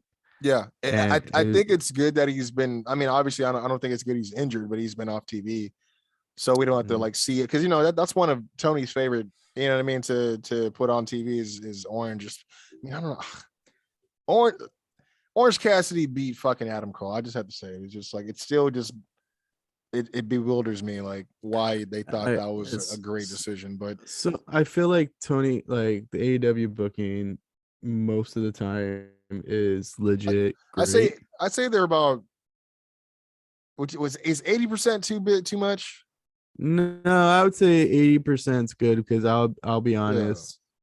Outside of some of the women's division stuff and some of their truly lower card stuff, which I consider this Hardy Boy stuff to be in the mix of, is generally very good, or like because I think it kind of balances out, right? Because everything CM Punk does, I feel like, is brilliant. Everything the Blackpool Comic Club is brilliant. I was going to ask you about that. How do you feel about how that's come along too? It's a lot better than I thought it was going to be when I first heard about it. So it's been really good. Regal is just the perfect manager for that group. Yeah, I did hear that Daniel Garcia was someone that they wanted to add in addition to Yuta, but I heard that also that was nixed when Jericho personally wanted Garcia in the whole appreciation club or whatever the fuck it is, the society of Jerichoholics, I guess. They should just be called the Sports Entertainers. Yeah, why not? Or Sports Entertainment. That's their name, is the Sports Entertainment. Yeah. Oh damn it, Sports Entertainment back at it again. It's the SE. Oh shit. I don't know. It doesn't roll off the tongue, but it rolls off the tongue better than Jericho Appreciation Society. Yeah, I don't feel like saying that shit. Like jazz. It's like jazz. Bunch of jackasses more than it is. I don't know what the hell, dude. But does Jericho need a faction? Like, does he need one? I feel like he, for whatever reason, he feels like he needs one right now. I don't know. He's at this point where he should just be a special attraction match at every pay-per-view. Absolutely. Yeah. Maybe not even every, well, actually, yeah, it's not that they have a pay-per-view every month. So yeah, if he had if he had 4 big matches a year, yeah. And then he comes back for the feud maybe a month beforehand, but then he takes some time off TV or something. Like, obviously, I think the pay would have to change because they're only paying him for 4 dates. But I mean, they kind of know what they're getting too. I don't know. But I feel hot take here. You're paying him for 4 dates already. You just have him on TV every week. Yeah, yeah, and then it's like occasional tag matches. Yeah. I mean, do you think he's gonna get involved? I mean, I'm sure in some way, but I don't want to see any like. I'm kind of curious as far as him being involved, because now we're gonna get into it with the New Japan show that they just announced, the joint show going down June. I think it was June 26th, I believe, in Chicago, Forbidden Door. I mean, there's a lot of different dream match scenarios, but obviously Jericho has ties with New Japan in the past before he came into the AEW thing. So yeah, it is. You think it's gonna be true. I feel like they're probably gonna have the Combat Club do some sort of 6-man. They always have some sort of 6-man like on that card. But well, first of all, let me ask you, how'd you feel about the announcement in itself? It was fine. I'll be honest. So Tony Khan, when he announced Ring of Honor, it was kind of all over the place, but it did its job. So I was like, I don't know if I necessarily need to hear him get super overexcited for this show again. Then he brings up the New Japan president, and I'm like, and then I hope this doesn't come off the wrong way, but I was like, can a New Japan guy do a promo right now? And would it have to be translated? Like, I was thinking this as he's coming out. Like, and I no disrespect. I was just like, no. Yeah. Like, I just never seen him speak before or stuff like that. And there's plenty of New Japan wrestlers who don't speak English. So I was like, let me say this: the presentation should have been flipped on that. Tony and the president should have been backstage with Tony. With Shivani, I should say. And then right when they're about to say it, Adam Cole's music hits, he cuts that same promo on the stage. I think that would have been way better. because if they're gonna just bring those people out not to say anything, it makes no sense. You know what I mean?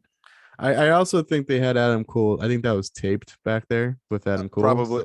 I didn't understand why it had to be him. I'm like, he's not the one guy I'm thinking of that's like, oh, I'm like thinking it would be possibly Kenny, but he's not ready. They should have had the Bullet Club music hit, not even Jay White's music, but some Bullet Club music hit, and Jay White comes out and says, "We're opening the Forbidden Door on June 26th, whatever."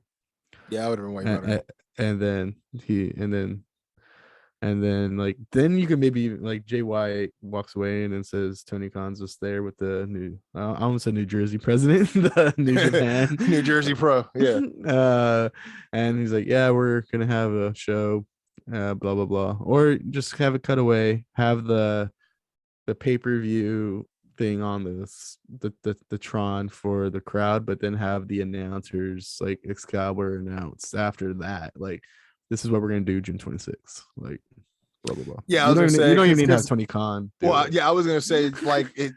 Honestly, it's better. The last two announcements, the announcements before he actually did the announcement were better because they would advertise he was gonna make the announcement, and then he wouldn't be the one to make the announcement, and it would just be better because he didn't say it. Like it'd just be like a because I'm tired of him talking to me like it's 2 a.m. and he's trying to sell me some new Clorox bleach.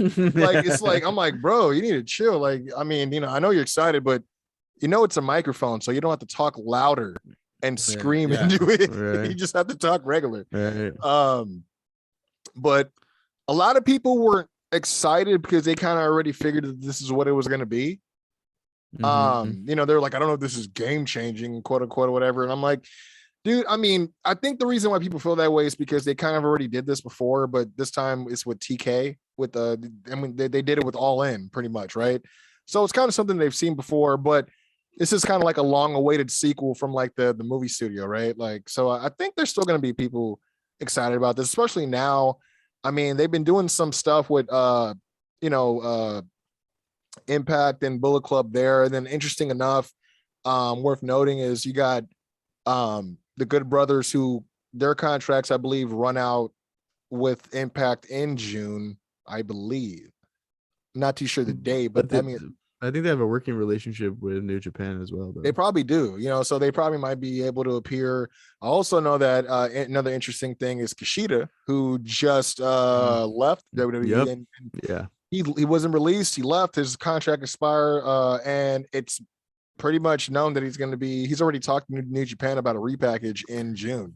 Yeah, they're saying that the report is that he would come back to New Japan in June, which, in my opinion, I guess that's 2 months away. So if he wants to go back and do something cool, but the guy could just stay in the United States till then and do the. Well, I mean, I'm sure he's already in the U.S. because of working with NXT, right? So yeah, I mean, so he could just stay. And then maybe work a few U.S. dates and stuff like that. But yeah, especially if you're already expected to be working with them in June, you might as well stay and wait till the show. I mean, I don't know how I'd put him up against, because I was thinking maybe someone like Daniel or Bryan Danielson, but I'm like, but I still think they're gonna do like a 3-on-3, 6-man trios type of thing. I developed kind of like my fancy book card for this. Okay. And I had some things in there where I was like, can I just say one thing? Yeah. Before, because the only other thing I had that I thought was gonna happen is I think for sure Kenny won't be there in wrestling capacity. Okay. But I think he'll show up, because from what I hear, he hasn't even gotten the hernia taken care of yet, and that's like what, 2 months from now. So yeah, so that's what I was thinking. One of my caveats was, because I was going to ask you this: do you think Kenny Omega is actually going to participate at the event, or do you think he's just going to like show up? I think like you could have your hernia surgery and still just like walk to the ring and maybe cut a promo or something. Like you could. Specifically, what I think he'll do is he'll show up to confront Jay White, possibly. Just because there's always just been this comparison between them. You know what I mean? So one of the matches I had is, if he can participate, would be the Golden Lovers versus Red Dragon.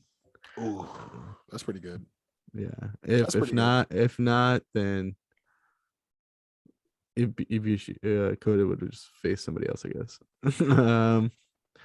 I was I'm trying to thinking figure that out if Coda's even. I think he is may he be still? injured. That's what I was thinking too. But I was like, I'll be honest, I'm not super up to date on like the injury report for New for them. Japan. No, I know that Juice Robinson won't be there because he's not re-signing. He's kind of he wants to retire or something like that, right? Yeah. So I thought about it and I was like, all right, yes, we should probably do BCC in a 6-man tag of some sort, right? But then I was like, why don't we separate the two? And I was like, Bryan Danielson versus Zack Sabre Jr. would be really good. Oh, that'd be. And I think they've been wanting to fight each other too. I was thinking, and Zack's in a tag team too, right? So just in case they want to just do it in a tag team, that'd be cool. But Suzuki Gun, I believe. And I was thinking about this because I think like naturally you think title versus title kind of situation, but I don't think they should do that. I forgot. Yeah, Sonata's not going to be there either because he just he fractured his orbital bone in March, so that's not the guy. But I'm sorry. Go ahead. So I was thinking you put both titles on the line at Forbidden Door against different opponents, and then just have the champions retain instead of having them face each other. So I was thinking like Mox versus Okada for the IWGP Championship, and just have Okada retain. See, it's funny because a lot of people feel like the show that's announced is setting up CM Punk and Hangman at Double or Nothing, where Punk would win just to have Punk face Okada, because I guess that's something that's been, he's been vocal about. But at the same time, also know that Will Ospreay has been wanting to face Punk, but then at the same time that Punk and Moxley just had some business that they just did, and then the referee was like kind of wonky with the count. So I'm sure that they may run that back if they do separate the Combat Club. So it may be Ospreay and Moxley again. But I'm thinking CM Punk doesn't have to win the championship at all to face any of these guys. I think to me, the money match that people have been wanting to see is CM Punk versus Kenta. You go to sleep versus go to sleep. Like, I mean, right. That's the I'm kind of about that because I feel like that's the only aspect of the feud that matters is the go to sleep thing. Yeah. Maybe if the match was really good and that's just both guys can't get it, and then the first person who finally does gets like a near fall or something, then sure. But I don't know, like personally for me, and I guess like if you just do Double or Nothing and you only need like 1 month to build to Forbidden Door, then I guess you could just do a month feud of Kenta and CM Punk and work around it. Like you just have, like, I know Kenta has been vocal about Punk on Twitter. Yeah, I saw that too.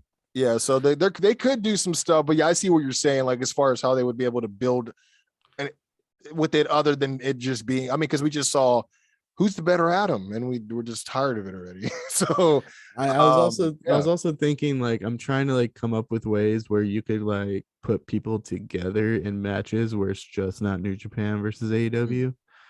And I was thinking like a triple threat for the ROH title with the Grisham, and then like you have like one New Japan guy and one AEW guy. Maybe put Kushida in there.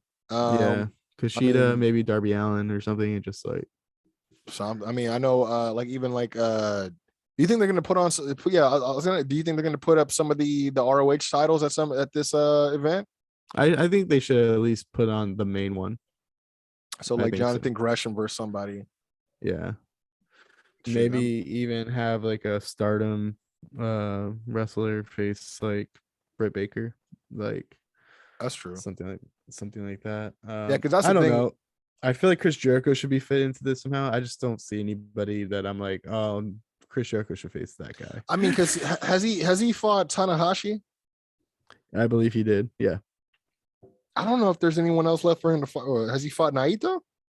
Yeah, I think that was no. Weren't they building that, or did they do that finally? Yeah, he beat him at Dominion. Okay, I was gonna say they built to that. Yeah, it was 2021. You could, or I'm sorry, 2018. If you want to do some legendary shit, you can do like Okada versus Jericho. I was thinking that too. A lot of people were thinking Danielson versus Okada as well. But I think him versus Zack Sabre would be great. I think maybe even Wheeler versus another one of their young lions, or maybe like even Kushida or somebody. I mean, if he's there by then, I think that'd be great for him too. I think he could defend that pure championship. Actually, yeah, they could have him defend the pure championship against one of their guys in New Japan. Yeah. You gotta incorporate the Young Bucks somewhere in there, maybe FTR. Of course. I mean, I think my thing is, I don't know what's going to go on with FTR. Maybe they're going to have maybe a triple threat or maybe a four corners tag team match for the IWGP tag titles. I don't know who have them right now, but I could see maybe Good Brothers being involved and the Young Bucks in another corner, or not the Young Bucks. Who was I thinking about? Yeah, maybe just the Good Brothers and somebody else, but that's what I was thinking of, the Gorillas of Destiny, Tama Tonga and his brother. But because there's this weird stuff going on with Bullet Club on New Japan and Impact. So a lot of people think there might be some sort of like warfare type match, like some sort of like 5-on-5 or something with like the Undisputed Elite and Bullet Club or something. So that could be cool.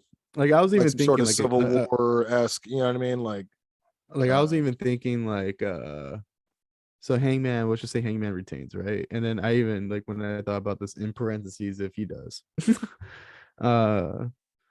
like I was just thinking like AEW is at least pushing that Jay White is kind of like the wild card main event guy that we should keep an eye out for this. Yeah, event. he just keeps popping up when he wants. So I was thinking Jay White versus Adam Page for the AEW championship, and then just have Adam Page hold on to it, or you can even have Jay White fucking win. Who cares? I mean, I want more Frank, man. I really do. I just don't know. I mean, I guess I'll end on that by asking you this: who is somebody that you think that they can give him as an actual opponent that would do great for Hangman right now? I don't know if maybe a returning Miro or CM Punk's good. You think CM Punk? It's a little soon because I do think I want to see CM Punk win, but I also don't want to see Hangman lose yet. Yeah, I feel the same way. But I think his championship run still has another gear in it. It still has like another third act or second act. I feel the same way. Like if he were to lose it by the end of the summer, I'd be okay with that. I mean, I think before Full Gear in November, like if he lost it by All Out, I wouldn't be mad at that. But at the same time, as a promoter, I do understand like maybe having to change what's going on if like ticket sales aren't ramping up. If he's not, I don't know if he's drawing, you know what I mean? I don't know what the situation is with that. So I recently heard, because I think like I forgot who mentioned this, but a lot of people were surprised by this, but AEW's ratings have been actually higher since Hangman's been champion. Oh, okay. But a lot of people don't think it's because Hangman's champion. No, I was gonna say that maybe because of the because I'll give him this, dude. I mean, back to that 80% number I gave him with the booking over, the 80 over 20 as far as good over bad as most weeks. It wasn't always 80. They worked up to that 80. Like I'd say it was probably about a 70, probably a 65 when they first started, and then after the first year went to about a 70, 72. And then they worked up to this 80. Like they've been doing a little bit better with the booking, right? So I'll give them that. But at the same time, they haven't been exactly booking Hangman as like a main event. Like they've been booking more as like kind of like the traveling champ, but he's not really traveling anywhere. He's like, when I say, I mean like he appears when they, oh yeah, don't forget how we have a world champ, and he's but he's in the segment at the end of the first hour, and we're gonna keep putting a lot of gas on this TNT championship picture. And I'm like, why? Or it's, oh, we got to make room for Saddam Singh. You know what I mean? I'm like, I don't. It kind of falls into this thing where they put, it's kind of like a prop for Hangman. Yeah, and not necessarily a championship run for Hangman. And that's what's hurting him. Yeah. If you look on paper, and if we were to look back on his title reign, you're like, well, he would have 2 good matches against Danielson. He'll get into a feud with Adam Cole, and then he's going to face CM Punk. We'd be like, dude, that's a perfect championship run. It's just for whatever reason, it's just not there yet. Now, I could also see Hangman retaining against CM Punk at Double or Nothing, but then losing to CM Punk at All Out in Back Chicago. in Chicago, yeah. Or if they're the Forbidden Door is just not this thing, it's just like, all right, it's just gonna be like maybe Okada is gonna have like him versus Jay White, and then maybe AEW is gonna have at Hangman. Yeah, that's true. Yeah, we never necessarily said it was every match was going to be, brand versus brand. So that's true. That because that's also going to be in Chicago. Yeah, you're right. So they could have CM Punk have his rematch a month later, wins in Chicago at Forbidden Door, and then because like I've heard rumors that they're thinking about moving All Out from Chicago this year because the Forbidden Door is like 2 months before it in Chicago. So I don't know. Because they did All Out, and then they did their Thanksgiving Dynamite in the same arena. So I don't know. It seemed like Chicago's usually home base for them. Everybody got, there's New York, there's Atlanta, there's Florida for some, and then for them it's like Chicago. So but yeah, I don't know. I'm not too sure. Like on paper, it's been good. Yeah. On paper, it looks. I mean, and then obviously like the Texas Death with Lance too, but I don't know if it's lack of. Like I feel like he needs somebody that's credible that people don't want to see possibly win, right? But like it's still able to help invest in the actual program. I mean, I think Chris Jericho would have been better than Lance Archer at some point. I know Chris Jericho had his own. What about? Yeah, I think Chris Jericho would have been good, but I was thinking, what about a heel Christian? Yeah, like because no one wants Christian to win, but like if you started making it where it looked like Christian had a decent chance, people are gonna get behind Hangman Page. I think it's just like every match he's been in, it's been like 50-50 crowds because of like they like Danielson, they like Adam Cole, and they're gonna like CM Punk. Yeah, exactly. And that's exactly my point. It's like if he's up against someone that no one like, if he can get most of the fan support, that's gonna help the perception for sure. It's gonna at least tip. Because the thing with Adam Cole, even though it's impressive, I feel like Adam Cole got the shot too early. When you think about everyone else who was signed there before him, right? Who probably have equal or probably just as impressive, win-loss records that go unnoticed too. You know what I mean? Yeah. But yeah, again, I am excited, or I'm hopeful about how it's going to turn out. I'm hoping that Tony is going to be willing to listen to other people as far as putting the matchups together. But all in all, it should be it's going to be something for the fans, you know what I mean? So, and you know what? Last thing I'll ask you is how are you feeling about the Sammy Guevara go away heat? I don't know. I'm glad he finally turned heel, sort of, but Dan Lambert's one of those weird like shoehorned heel things where he's such a heel, but he seems like he's going against people that are heels as well, like when he was doing the Cody Brandy stuff. And it's like now we are at this point where it's like I don't want to be cheering for the other person either. So well, yeah, I was gonna say it's weird. It's almost care. like a double turn, right? Like it's because you had one thing I noticed is I don't know if you saw the segment that Scorpio had with Frankie Kazarian. That was not a normal heel thing. That was like kind of just a respect kind of thing. Like that was not a heel thing to do, really, characteristically.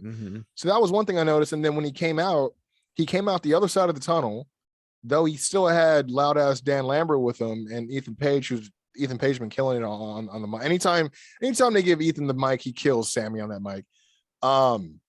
But the crowd themselves are really into what like Scorpio. And I noticed in their match, or they're both their matches, like technically, they were going for Scorpio. So and to be honest, I was really disappointed that they gave Sammy back the title. I was like, what for? Like he didn't need it. It seems like they're hot-shotting a title. Well, I guess we see it now because now they're like, okay, if you want the rubber match, then we're finally going to do this mixed tag that nobody wants to see, but you guys want it because for some reason you guys want to wrestle together. dude, like, I don't know, dude. I'm not against him in his relationship. Like, I follow his show, so I already known about the relationship, but I'm also not a fan of when they highlight people's relationships and try to book it on the show.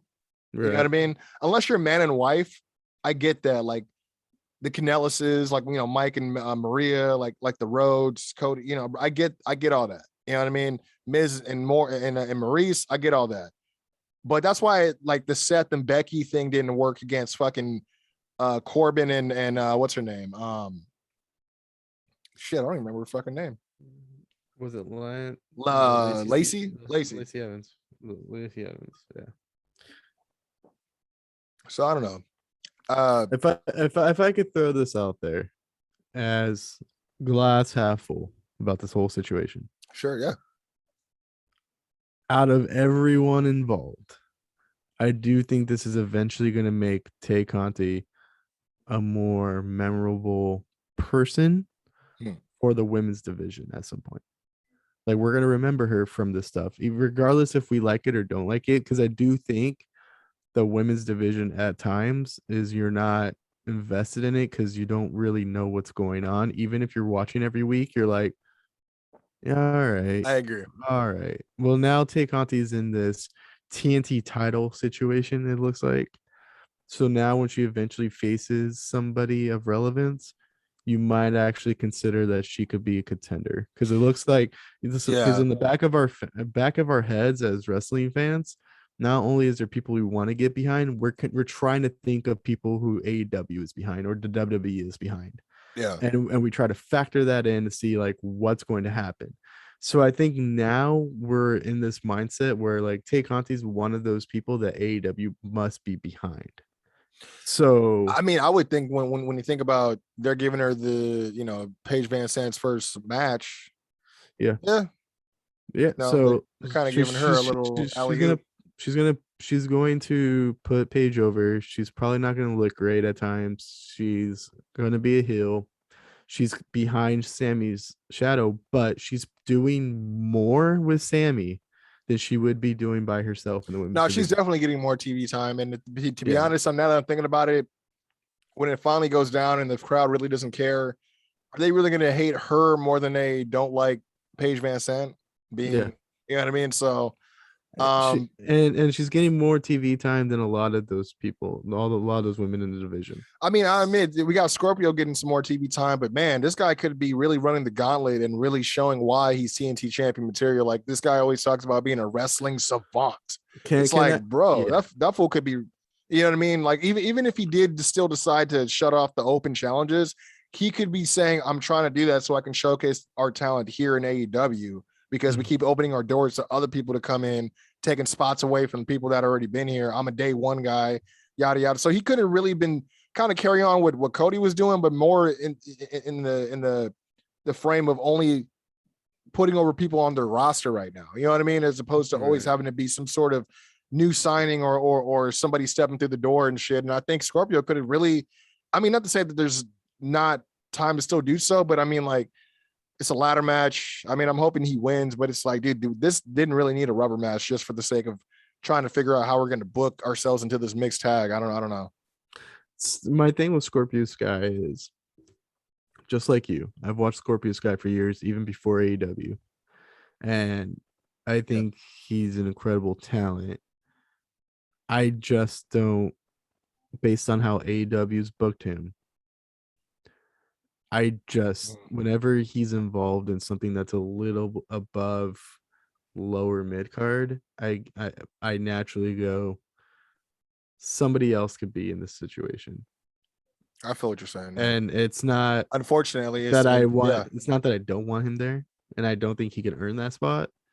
I always just think somebody else could be in the situation. Like, there's plenty of people on this roster that are just floating in the mid card, which I'm assuming enjoy it more than just floating in the mid card in WWE. So sure, enjoy your job, but I mean, I think there's some guys floating in the mid card that could still make the mid card credible and not necessarily a bad thing to be in. You know what I mean? And I think he's one of those guys. But no, I feel what you're saying. Like, unfortunately, that perception that he's stuck on. Like, if you see him in a certain situation, you're like, well, why him? Or like, why? That's not believable or whatever. You know what I mean? So yeah, I mean, And to be honest, I also think that the Dan Lambert thing is hurting him because they don't need both him and Ethan don't need him to speak for them at all. No, they don't. You know what I mean? So like my brother was saying, wouldn't it make more sense if he was like managing Jake Hager or maybe he was managing Paige Van Zandt, but then he had two other girls. Like he managed Layla Hirsch and then Marina Shafir and had just like a triage of badass like assassins. I'm like, yeah, that'd be dope, but that's not what's happening. You know what I mean? And Ethan Page could be off doing his own thing. And it also devalues Ethan Page a little bit when Scorpio Sky is the one getting the shot and not necessarily him. Even though I believe he did have a shot at one point. Which is he did. But he hasn't really, lived up to the hype of his signing either, but that's based on booking as well. So yeah, I agree with you. You can only book so much, and that's why I'm saying like AEW could take a page from NXT 3 years ago, where it's just like some people were on TV every week, some people were just not. If you didn't get to something on Dynamite, get to it on Rampage. But another thing is like with the SoCal Uncensored kind of mini reunion we got. It's been about 2.5 years since they've been together. Yeah. 2. Yeah. Just bring them together again. Why not? Let them just be a floating tag team again. Scorpio got his title run kind of. Well, technically, yeah, because it was only Christopher Daniels and Kazarian that were forced to break up, not him. So they could reunite. Yeah. Just especially it'd be a good team to be. They were the first tag champs. Them two being the first tag champs in AEW, they can go up against FTR, kind of thing. So FTR's got like 15 belts right now, so like they can just every week just throw one out there. Oh, that's what I was thinking of, putting FTR in that fatal 4-way tag match for that New Japan thing or whatever, so they can win those dudes. I mean, it's crazy. I heard that WWE is interested in signing them again. I'm like, dude, get the fuck out of here. Dude, that's how I feel too. Get the fuck out of here, dude. Like chill the fuck out. Come on, man. Like what? I mean, you didn't even want to keep him with Randy when Randy told you he wanted to stay with these guys, and then you're like, no, we got something. We got some special plan for these gentlemen. An interesting New Japan match, which I feel like could be very clunky, so I'm probably regretting that I'm saying it out loud, but we're in a safe space here. Is since FTR has a lot of matches, has a lot of belts, they have the two ROH and the Lucha or the AAA ones, right? Oh, AAA. Oh, yeah. So they have those two. Then you have Jungle Express with the tag titles, right? They didn't lose those, right? No, not yet. Not yet. Yeah, not yet. Not yet. And then who's New Japan champ right now? It's I couldn't tell you. I think it might be, is it 3K something? Let me something like that. You could put all of them in a match plus the Young Bucks, right? Just because, Young Bucks have that allure, I guess, of being New Japan and stuff like that. Make it like a gauntlet situation, but it's everybody in the match, and then you could say the first pin is AAA titles, second pin is the ROH titles, the third pin is the New Japan titles, the fourth pin is the AEW titles. I feel like AAA is like, well, we need one of our teams in there. Yeah, so yeah, you could even have a random AAA. You could put Pentagon and Phoenix in them. Is Phoenix still hurt? I mean, I think he's just taking it easy, but he's been gone for a while. Yeah, he's been gone, but I heard he was fine. I heard he was no surgery needed, but it was a pretty bad dislocation though. So you could have Penta and Phoenix, the Young Bucks, whoever is New Japan champ right now, and FTR in this fatal 4-way, and then like the first pin is this title, second pin's that title, third pin's another title, fourth pin is the AEW New Japan titles, and if you get that pin, you are officially now that champion. It's Great O'Khan and Jeff Cobb. I think another part of they're part of a faction. I just can't remember the name of the faction. It's like something United. Oh, okay. So And then like you could just have like, Penta and Phoenix get the first pin. And they're now the AAA champions. But the match still continues, and you can make it where they still have a chance to win another title, or it's like a multi-championship gauntlet. Just throw every title into one fucking match, and then have different pins mean different titles. And then that way, I mean, can you imagine that FTR won every match? And then you don't want to have, and then you don't want to be the team that didn't win a title. Like there's going to be, like you could just have, you can either retain, you can either lose too. There's someone's going to walk away with nothing but an L. So that's pretty interesting. Yeah, I mean, unless it could be super contrived and overcomplicated, but it could be like I guess technically like no, I wouldn't even. I was gonna say maybe like a 2 out of 3 falls match where each fall is different, but I'm like, no, there'd be 3 tag championships on the line depending on who it is. But no, I mean, I think, like I said, I think that's what's the fun about this is there's room for a whole bunch of different possibilities, but at the same time, I mean, I don't want it to just be a throwaway pay-per-view. I want certain things to. I mean, I put like this. There's definitely going to be some sorts. I think Kenny will make appearance. I think someone new will probably someone newly signed would probably appear, if not beforehand at Double or Nothing, because that's what they do. I feel like Cesaro might show up. I don't know why. I don't know if he's signed, but I mean, with the news of ROH coming back, maybe. I mean, not that I want this, personally, but maybe him and Chris Hero get back together, do the King's Wrestling thing. But I'm sorry, Hero, you got to lose some weight, buddy, or get in shape. I don't need shape. Just get in wrestling shape, dude. That's all. Like, But, anyways, man, I think we're at the end of the road for this episode. Thank you for your time, sir. Thank you for your time. I want to thank everyone for doing what y'all do, and that's tuning in and listening to us do what we do, talk that talk, giving y'all the hot takes, what's going on, and everything going on with professional wrestling. Once again, you can follow me. I'm at Quincy Jones Go. You can follow Brian Andrew at Brian Andrew _, and also follow LA Clips Forum. You can also follow the show at For the Love of Wrestling Show, and also For the Love of Wrestling Pod. And check us out on YouTube as well, man. You can always stay tuned, stay notified whenever we're going to be getting back into the swing of things as far as adding more video content. Again, every couple of weeks we're going to be doing this, man. We're going to be tapping in. Shout out to Mac Low. You know what I mean? We're missing you on the show, brother. But keep your head up. And other than that, man, you got anything you need to promote, sir? Nope. Just LA Clips Forum is in the off season right now, so we're figuring out different content. And so just we'll listen to us talk about wrestling. You just listen to us talk about wrestling, and I'm sure by the next time we do this, there's going to be another name change. So we'll sound off on it. No worries. Yeah. And if you want more content on how white people look at culture and identity, just tune into us. Oh man! And on that note, this has been the Flow Show. For the Love of Wrestling. We're out. Peace.